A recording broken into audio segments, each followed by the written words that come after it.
Mes parents m'ont poursuivi en justice pour avoir acheté une maison. Quand j'ai demandé pourquoi, ils ont dit « Cette maison appartient à ta sœur ».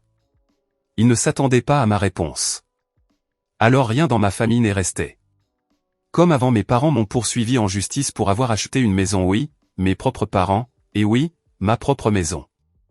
Une minute plus tôt, je tenais les clés pour lesquelles j'avais économisé pendant 6 ans, et la suivante, je fixais des papiers juridiques où mon nom était imprimé comme si j'étais une criminelle.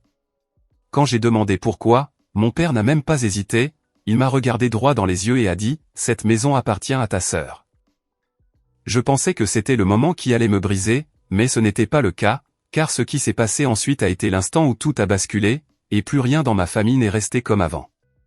Je m'appelle Héloïse et, pendant la majeure partie de ma vie adulte, j'ai pensé que le moyen le plus simple de maintenir la paix dans ma famille était de rester silencieuse, de travailler dur, et de ne jamais demander plus que ce que j'avais gagné moi-même. J'ai grandi dans une maison où mon père, Malcolm, formulait chaque décision comme un décret, et où ma mère, Roselyne, adoucissait ses décrets avec de la culpabilité. Ma sœur cadette, Céleste, n'a jamais rien ressenti de tout cela.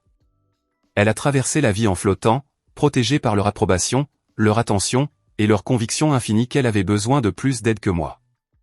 J'ai appris très tôt que l'équité n'avait pas sa place dans notre maison. Seules les attentes y résidaient. Pourtant, j'ai essayé. Je me suis concentré sur ma carrière.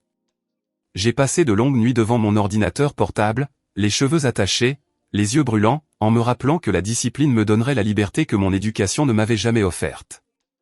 Pendant 6 ans, j'ai économisé. Pas de vacances, pas d'achats impulsifs. Des déjeuners préparés à la maison. Chaque prime allait directement dans mon épargne. Chaque promotion signifiait un pas de plus vers quelque chose qui m'appartenait. Un foyer. Ma maison. Le soir où j'ai annoncé à ma famille que j'avais enfin assez pour un apport, Roselyne a tapé dans ses mains comme si elle avait attendu cette nouvelle toute sa vie. « Oh, ma chérie, nous sommes si fiers de toi », a-t-elle dit, en allumant des bougies sur la table de la salle à manger comme si c'était Thanksgiving. Malcolm a hoché la tête une fois, d'un air approbateur. Un investissement intelligent, si tu t'y prends bien. J'ai ressenti une lueur de fierté, brève, fragile. Jusqu'à ce que Céleste se penche en arrière sur sa chaise, en remuant son thé glacé, et dise « Ça doit être sympa d'avoir ce salaire d'ingénieur. » Certains d'entre nous remboursent encore leurs études supérieures. Son ton n'était pas à la plaisanterie. Il ne l'était jamais. J'ai essayé de sourire. Tu te débrouilles bien dans ton cabinet. Tu y arriveras. Elle n'a pas répondu. Elle n'en avait pas besoin. Je pouvais sentir l'air se tendre autour de son ressentiment, de la même manière qu'il le faisait toujours lorsque mes réussites attiraient une attention qui, selon elle, lui revenait de droit. Malgré tout, j'ai continué d'avancer. Je visitais des maisons le week-end, je roulais dans des quartiers calmes après le travail, en imaginant une vie où personne ne pourrait réécrire mes choix. Quand j'ai finalement trouvé une maison à 2 étages, nichée dans une rue calme à la périphérie de la ville, je savais qu'elle n'était pas glamour. Elle n'était pas parfaite, mais elle me semblait être la mienne. Signer les papiers semblait irréel. Un souffle que je retenais depuis des années se libérait enfin. Ce que j'ignorais, c'est que cette maison, celle que j'avais gagnée, était aussi l'étincelle qui allait brûler chaque illusion qu'il me restait sur ce qu'était vraiment ma famille. 3 jours après la signature, j'étais assise sur le sol de mon nouveau salon, entouré de cartons à moitié ouverts, quand mon téléphone a vibré sans arrêt. Au début, je l'ai ignoré. J'étais fatigué, en sueur, tenant encore un tournevis dans une main. Mais quand le nom de Mara a clignoté avec le message « Tu dois voir ça tout de suite », mon estomac s'est noué. Elle avait envoyé une capture d'écran. C'était une publication de Céleste sur les réseaux sociaux. Publique, dramatique, dégoulinante d'apitoiement sur soi. Quand ta sœur utilise l'argent que grand-mère avait prévu pour ta première maison et s'en achète une pour elle à la place. Des centaines de j'aime. Des commentaires remplis d'inconnus me traitant d'avare, d'égoïste, d'incroyable. Ma gorge s'est serrée. Je l'ai relu, plus lentement, comme si j'avais peut-être mal compris. Mais non, elle m'accusait d'avoir volé de l'argent qui n'avait jamais existé. De l'argent que ni grand-mère, ni notre famille ne lui avait jamais attribué. Avant même que je puisse appeler Mara, le téléphone a sonné à nouveau. Papa. J'ai hésité, puis j'ai répondu. Allô. La voix de Malcolm était plate, officielle. Héloïse, nous devons discuter de la situation concernant la maison. Je me suis figé. Quelle situation? La voix de Rosselin a flotté en arrière-plan. Ma chérie, tu sais de quoi il s'agit, n'est-ce pas? Non, ai-je dit, je ne sais pas, Malcolm a expiré brusquement, comme si je lui faisais perdre son temps. Ta mère et moi avons parlé avec un avocat. Les fonds désignés pour la future maison de Céleste devaient lui revenir. Tu le savais? Mon cœur battait si fort que je le sentais dans mes poignets. De quoi parles-tu? Il n'y a jamais eu d'argent désigné. J'ai acheté cette maison avec mes propres économies. Je peux montrer chaque dépôt. Silence. Puis Malcolm a prononcé la phrase qui a brisé ma réalité en deux. Cette maison appartient à ta sœur. Je me suis effondré sur la marche la plus proche. Papa, c'est insensé. Il n'y a aucun accord, aucun fond. Non, tu es difficile, a-t-il claqué. Ta sœur a besoin de cette maison plus que toi. Elle l'avait prévu, et maintenant tu la lui as coupée sous le pied. Elle ne m'a jamais dit qu'elle voulait cette maison. Ça n'a pas d'importance, a-t-il dit. Nous déposerons une plainte au tribunal demain. Ma main tremblait si fort que j'ai failli laisser tomber le téléphone. Vous me poursuivez en justice? Rosselin est intervenu, la voix chargée de déception. Nous voulons juste arranger les choses pour ta sœur. Elle mérite ça. Tu pourras en acheter une autre. Une autre? Comme si 6 ans de sacrifice pouvaient être répétés comme on va acheter du lait. L'appel s'est terminé sans au revoir. Je suis resté assise dans le couloir sombre de ma nouvelle maison, les murs résonnant d'une trahison que je n'avais pas prévue, même dans mes pires cauchemars. Mes parents n'étaient pas confus. Ils ne s'étaient pas trompés. Ils choisissaient un camp, et ce n'était pas le mien. Ce soir-là, Mara est venue avec des plats à emporter et un regard qui me disait qu'elle connaissait déjà toute l'histoire. « Tu n'es pas folle » a-t-elle dit doucement. « Ils essaient de te prendre ta maison. » Derrière elle, Ashton est apparu dans l'embrasure de la porte. Je n'avais pas réalisé qu'il était venu aussi. Il a croisé les bras. « Héloïse, tu dois te préparer. Il ne bluffe pas. Ta famille s'apprête à déclencher une guerre juridique. Je n'ai pas dormi cette nuit-là. Je suis resté assise au comptoir de la cuisine de Mara avec une tasse de thé froid, le regard dans le vide, tandis que son appartement bourdonnait autour de moi. Le choc ne s'était pas dissipé. Il s'était transformé en quelque chose de plus lourd, quelque chose qui me serrait trop la poitrine.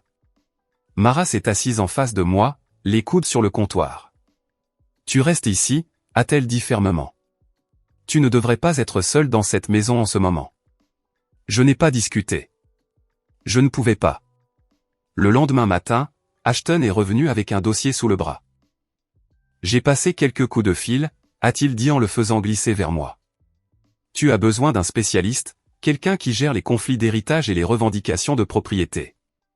Vivien est la meilleure que je connaisse. » J'ai cligné des yeux en le regardant. « Héritage ? Il n'y a pas de problème d'héritage. » Il a esquissé un sourire sans humour. « Tes parents essaient d'en créer un. Vivien nous a reçus ce même après-midi dans son bureau, qui surplombait la ville, mur de verre, éclairage doux, tout était net et posé, comme elle. Elle a écouté calmement pendant que je lui expliquais tout, de la publication de Céleste à la menace de Malcolm. Quand j'ai fini, elle s'est adossée à sa chaise. Leur réclamation semble fabriquée, a-t-elle dit. Mais des dossiers faibles peuvent quand même causer des dégâts s'ils ne sont pas traités correctement. Nous aurons besoin de témoignages, de relevés, de preuves de paiement, de tout ce qui montre que votre maison a été achetée strictement avec des revenus gagnés. J'ai tout ça, ai-je dit. Chaque virement, chaque journal d'épargne. Bien. Vivien a tapoté son stylo. Maintenant, nous avons besoin de témoignages. Qui savait que l'héritage avait été partagé équitablement?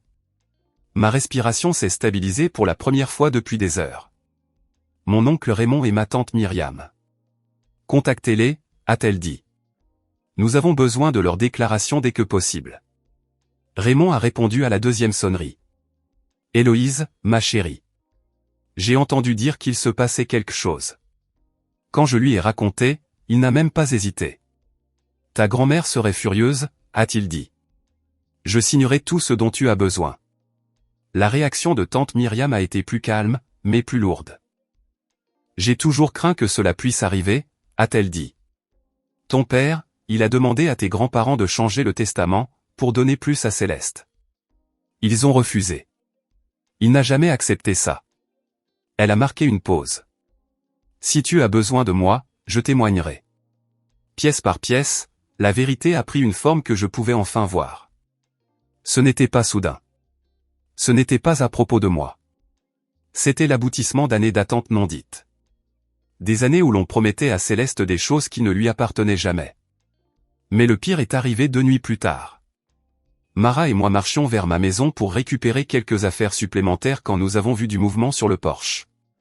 Quelqu'un secouait la poignée de la porte. Céleste. Elle tenait une clé que je ne lui avais jamais donnée, essayant de la forcer dans la serrure. « Qu'est-ce que tu fais » ai-je crié. Elle a reculé brusquement, surprise. Je pensais que je pouvais juste jeter un coup d'œil. En entrant par effraction ? Ce sera ma maison de toute façon, a-t-elle claqué. Ce moment a tout changé. Vivien a appelé les choses par leur nom, tentative d'entrée non autorisée. Une preuve. Et soudain, la peur dans laquelle je me noyais s'est transformée en quelque chose de plus stable, de plus tranchant. Ils voulaient une guerre juridique ? Très bien. Ils allaient la voir. Le palais de justice sentait le vieux papier et le désinfectant, une odeur piquante, stérile. Rien de chaleureux. En marchant dans le couloir aux côtés de Vivien, je sentais chaque battement de mon cœur comme s'il résonnait sur les murs. Mes paumes étaient froides, ma respiration irrégulière. Je n'avais plus peur de perdre la maison.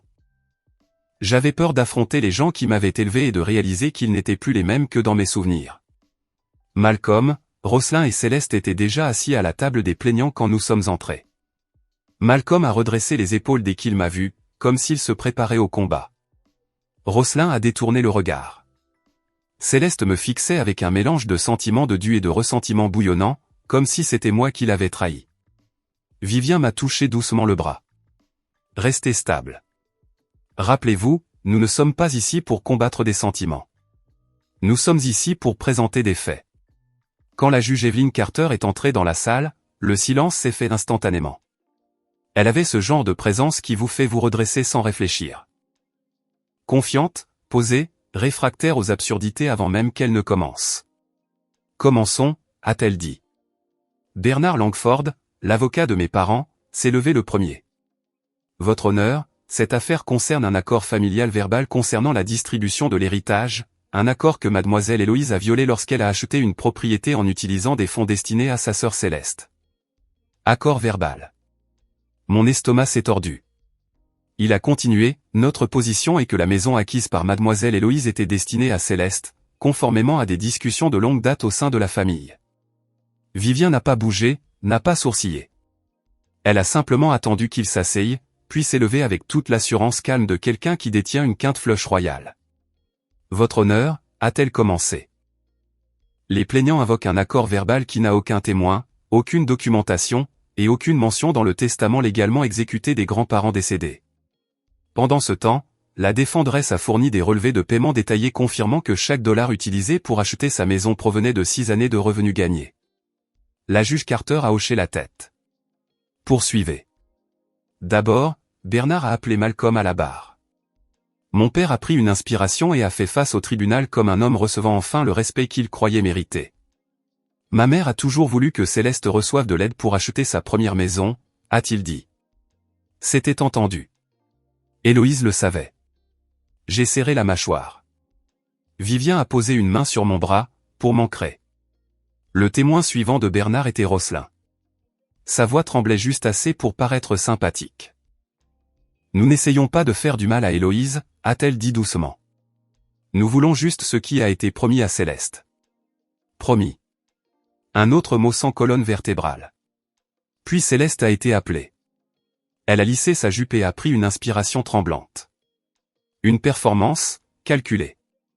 J'économise depuis des années, a-t-elle dit. Mais je ne gagne pas autant qu'Héloïse. Je pensais qu'elle comprenait que la maison m'était destinée. Bernard a posé une main réconfortante sur son épaule alors qu'elle descendait de la barre. Bien sûr qu'il l'a fait. Puis ce fut le tour de Vivien. Elle se tenait le dos droit, le regard perçant.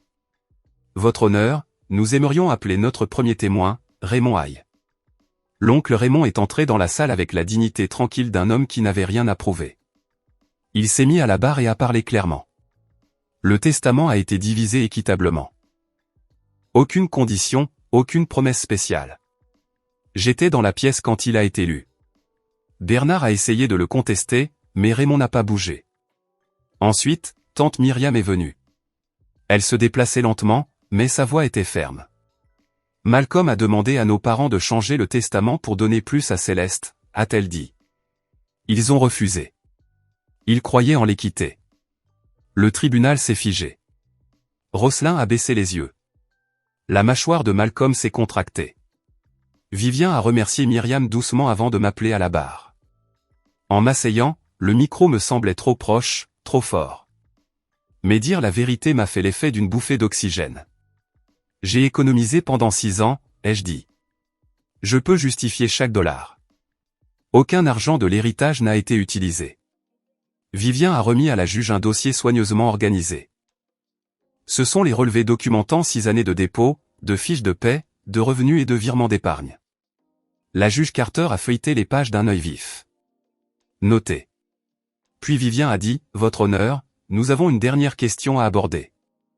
2 nuits avant la médiation, Céleste a tenté d'entrer dans la propriété de la défenderesse en utilisant une clé qui ne lui appartenait pas, la tête de Céleste s'est relevée brusquement. Je ne voulais pas entrer par effraction. Je voulais juste regarder.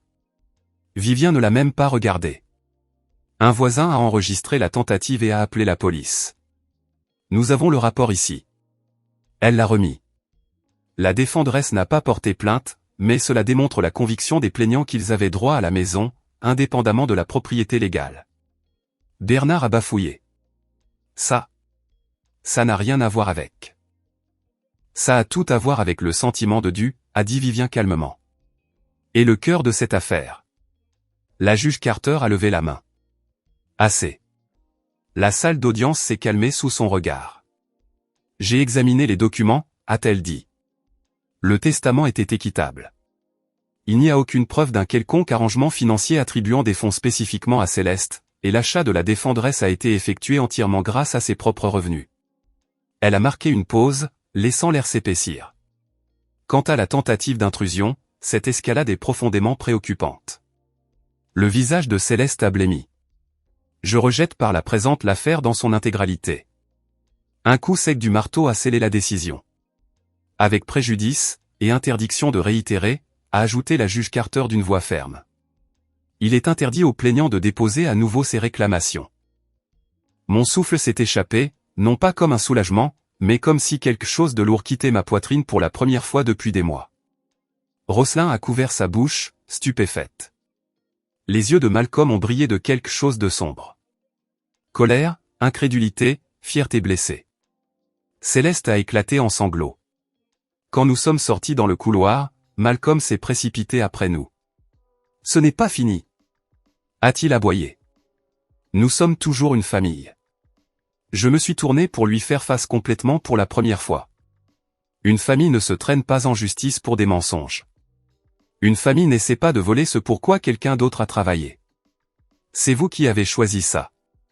Rosselin a tendu la main vers la mienne. J'ai reculé. Je ne veux pas me battre, a-t-elle chuchoté. Tu l'as déjà fait, ai-je dit. Et tu as perdu. Céleste reniflait. Je pensais juste que c'était censé être à moi. Ça ne l'a jamais été, ai-je dit doucement. Mais tu n'as jamais voulu la vérité. Tu voulais juste ce qu'on t'avait promis. Pour la première fois, elle a semblé incertaine, presque petite. Vivien s'est avancé à mes côtés.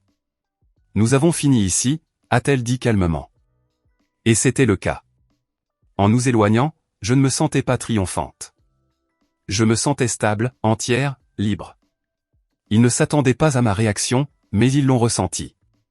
Quand je suis rentré chez moi ce soir-là, le soleil descendait derrière les toits, baignant la rue d'une douce lueur orangée. Pour la première fois depuis des mois, la vue de ma propre porte d'entrée ne m'a pas tordu l'estomac. Je l'ai déverrouillée, je suis entré, et j'ai laissé le calme m'envelopper comme une couverture. Pas de tension, pas de peur, personne essayant de réécrire ce qui m'appartenait. Mara est arrivée la première, apportant des plats à emporter et souriant comme si je venais de gagner un championnat. Tu l'as fait, a-t-elle dit en me serrant fort dans ses bras. Ashton a suivi avec une bouteille de cidre pétillant. Peu de gens entrent dans une salle d'audience contre toute leur famille et en ressortent grandis.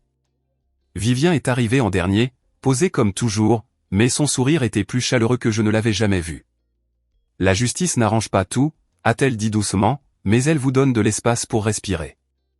Raymond a appelé pour dire que Myriam et lui étaient fiers. Ils m'ont rappelé que mes grands-parents croyaient en l'équité, depuis toujours. Ce soir-là, je me suis enfin senti connecté à cette croyance, non seulement par le sang, mais par choix. J'ai traversé mon salon, touché le bord lisse de la table fraîchement rénovée, et ouvert mes fenêtres pour laisser entrer l'air nocturne. Cette maison semblait différente maintenant, pas seulement un achat. Pas seulement une adresse en ville, elle me semblait de nouveau mienne, entièrement, incontestablement mienne. Debout sur le pas de ma porte cette nuit-là, j'ai réalisé une chose simple et stable. La famille ne se définit pas par le sang, la tradition, ou les gens qui prétendent savoir ce qui est le mieux pour vous. Elle se définit par ceux qui restent à vos côtés quand tout s'effondre. Je n'ai pas seulement gagné un procès. J'ai repris ma vie, ma maison, mes limites, ma voix. Si vous avez déjà dû vous battre pour ce qui est à vous, ou tenir tête à des gens qui essayaient de réécrire votre histoire, vous n'êtes pas seul. Dites-moi d'où vous m'écoutez. Partagez vos pensées et abonnez-vous pour plus d'histoires comme celle-ci.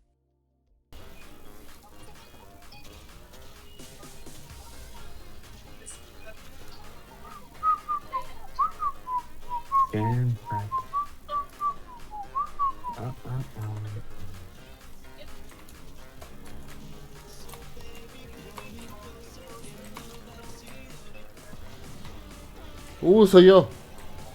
Vamos, Jimmy. Wow, ¿cómo mierda la hago? A ver. ¡Para la derecha! Hola, ¿cómo estás? Cuéntame, ¿cómo te ha ido el día de hoy? ¡Y si te mueves! Baja a la derecha. No, baja a la izquierda. Desafortunado. Ibas a seguir bajando, ¿verdad? Jornadota. Estás atrapado Y se tiró. conmigo. Un chuls. ¿Cómo te está yendo hoy, por cierto? Te diría que lo escribas en los comentarios, pero no puedes moverte. No queremos a otro soldado caído, ¿o sí? Oye, ¿me sigues? Se me antojó una costra de ¿Le das queso. like al video? Oh, ¿te diste cuenta de que al mover tu dedo perderías? Eres bueno en esto. A todo esto y dijeron no te va a caer más. Aguanta, que Acá. puedes. Perfecto, si llegaste al final, comenta. No perdí. No, va mucha raza por allá. Era para probarte. Todavía falta más tiempo. Me sorprende que no te hayas movido. Estás más quieto que una estatua. ¿Cómo que eso, Joaquín Botita? Que no disfrute. Vete a la mierda. Ya me están disparando, malditos cachondos. Ay, ay, ay, ay. Hay gente por allá,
Y la tiré